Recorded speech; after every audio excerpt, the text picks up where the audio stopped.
சென்னை திருவொற்றியூரில் சாலையோரத்தில் மாம்பழம் கடை வைத்திருக்கும் மூதாட்டியிடம் பொம்மை 500 ரூபாயை கொடுத்து மாம்பழம் வாங்கிச் சென்ற பெண் மீது நடவடிக்கை எடுக்க வேண்டும் என சக வியாபாரிகள் கோரிக்கை விடுத்துள்ளனர். பெண் ஒருவர் சிறுவர்கள் விளையாடும் 500 ரூபாயை கொடுத்து 150 ரூபாய்க்கு மாம்பழம் வாங்கிவிட்டு மீதி பணத்தை வாங்கிச் சென்றுள்ளார். இங்க ஒரு அம்மா உட்காந்து 2 ஹவர் பேசிட்டு 500 ரூபாய் காய்ச்சி கொடுத்துட்டு 150 ரூபாய் மாம்பழம் 50 ரூபாய் முருங்கரை மீதி 300 ரூபாய் கையில் கொடுத்தாந்துட்டேன். சரி அதை வாங்கிட்டேன்.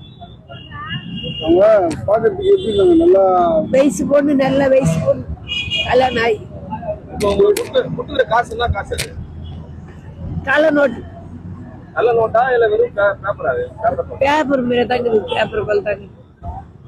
கள்ள நோட்டும் தெரியாது எனக்கு, எந்த நோட்டு தெரியாது.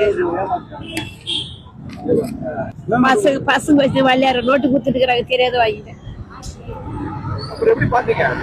அப்புறம் என்ன இது காகிதம் மேல மின்னுக்கிட்டு பார்த்தேன். அதுதான் இதெல்லாம் தேடணும் கம்பெனி.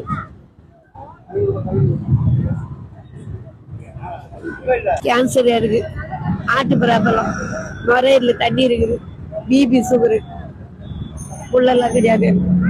2 பொண்ணுங்க சம்பாதிச்சாரு மாத்திரமா சொல்லணும்.